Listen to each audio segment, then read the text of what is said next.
कि हमने पहले पार्ट में ये डिस्कस किया था कि प्रेगनेंसी में हमें क्या डाइट लेना चाहिए या किन चीज़ों को हमें अवॉइड करना चाहिए।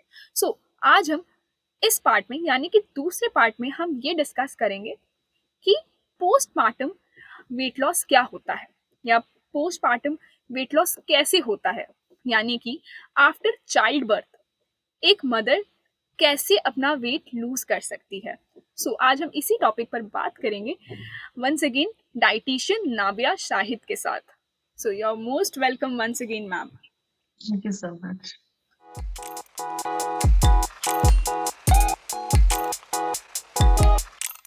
मैम, मेरा पहला क्वेश्चन आपसे ये है कि what are the importance of nutrition during postpartum. Right, तो देखो अभी जब बेबी जब बॉर्न होता है वो obviously first 6 months of the life अपनी माँ के ब्रेस्ट मिल्क पे डिपेंड करता है सारा न्यूट्रिशन के लिए, है ना। जितना सही माँ का डाइट रहेगा उतना अच्छा quality nutrient rich breast milk baby को मिलेगा, जिससे कि उसका ग्रोथ में हेल्प करेगा। So this it's very important the mother takes a good nutrition rich diet during her lactation phase, postpartum phase, जहां पर एक माँ अपने बेबी को ब्रेस्ट मिल्क पी कराती है, उसको हम लैक्टेशन फेज कहते हैं। वो बहुत ही क्रूशियल होता है फर्स्ट 6 मंथ्स ऑफ एज के लिए, बेबी के सही ग्रोथ एंड डेवलपमेंट के लिए। ओके, तो यहाँ पर again there are 3-4 vitamin and minerals जो कि बहुत जरूरी होते हैं। First is the protein again. Okay, so a mother usually कहा जाता है कि डिलीवरी के बाद दाल नहीं खाना चाहिए, एग्स एंड चिकन नहीं खाना चाहिए, वो बेबी को डाइजेस्ट नहीं होता है। लेकिन these are all myths. A mother actually should be consuming a protein rich diet. दाल लेना चाहिए, अंडा, चिकन, पनीर, डेयरी, ये सारा कुछ अपने डाइट में लेना चाहिए ताकि बेबी को वो न्यूट्रिशन मिल सके, ताकि वो सही से अपना वेट डबल ट्रिपल कर सके और सही मात्रा में उसकी ग्रोथ हो सके। तो प्रोटीन बहुत जरूरी होती है। Second thing is baby cannot produce its own iron sources in the body. जैसे कि बच्चा अपना खुद का आयरन प्रोड्यूस नहीं कर सकता है, उसकी बॉडी में वो रेड ब्लड सेल्स नहीं होते हैं, तो वो माँ के ब्रेस्ट मिल्क पे ही डिपेंड करता है अपने आयरन एंड फोलिक एसिड के इनटेक के लिए। So doctors usually prescribe करते हैं iron and folic acid for 1 month or 3 months. So ये supplements लेना बहुत जरूरी है along with taking an iron rich diet. Also, a mother needs to also consume calcium rich foods, ताकि because the breast milk is made of calcium, है ना।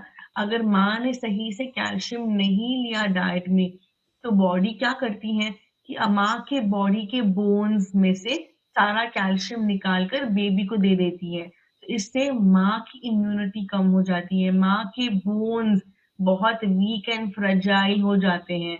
तो हमको एक any postpartum mother needs to ensure कि उसके diet में सही मात्रा में कैल्शियम रिच फूड्स हो। ओके, तो इट कैन बी डेयरी और मिल्क, पनीर, चीज या green leafy vegetables, whole legumes, ये सारे कुछ डाइट में होना चाहिए ताकि बेबी को इनफ कैल्शियम मिल सके अपने बोन्स, अपने टीथ, अपने मसल्स वगैरह ग्रो करने के लिए।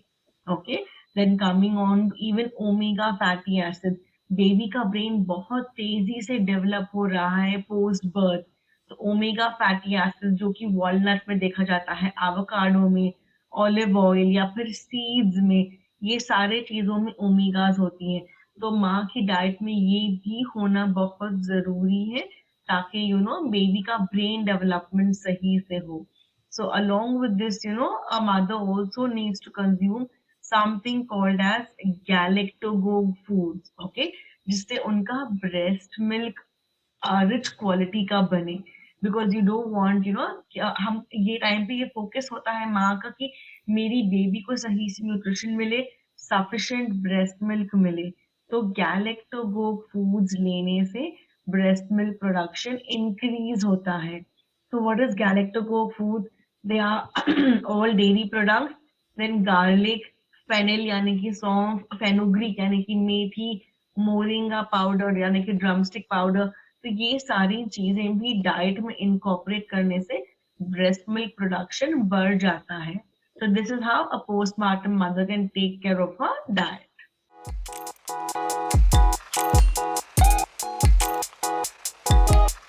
Ma'am, which are the foods should be avoided after pregnancy? Right.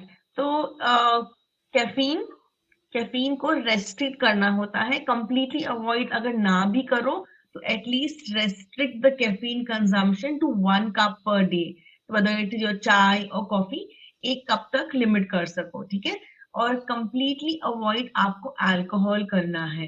Absolute no alcohol consumption as long as you are breastfeeding your baby, because alcohol will not be good for you and for the baby as well. Alcohol and smoking is something you have to completely avoid as long as you are breastfeeding your baby, and caffeine consumption to be restricted to 1 cup per day.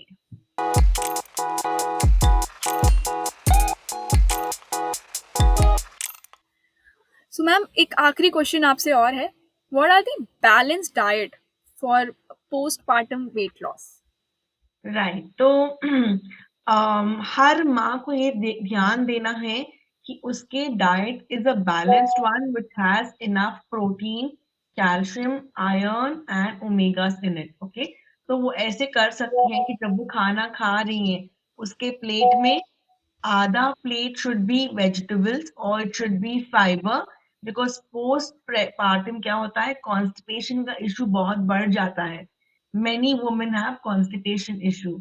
तो आधा plate should B full of fibre, vegetables, ताकि constipation भी ना हो और सारे minerals और vitamin fruits and vegetables से माँ को मिल रहा है. ठीक है.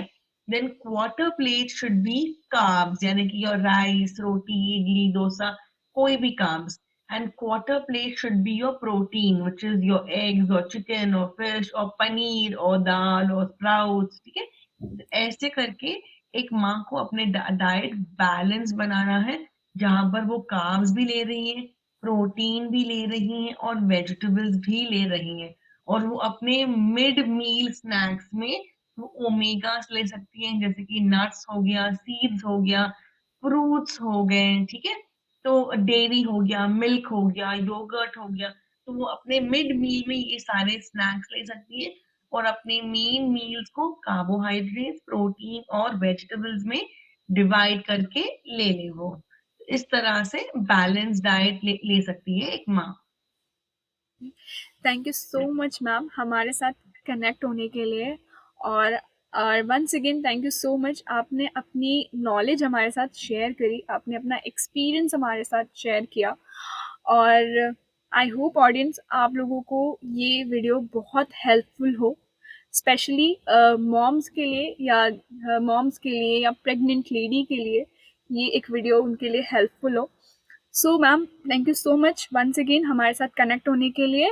होप वी कनेक्ट सून, और ऐसे ही टॉपिक के लिए या ऐसे ही फैक्ट्स के लिए हमारे साथ जुड़े रहिए. And don't forget to like, share, subscribe मेंट विकी. Thank you so much. Thank you for having me today.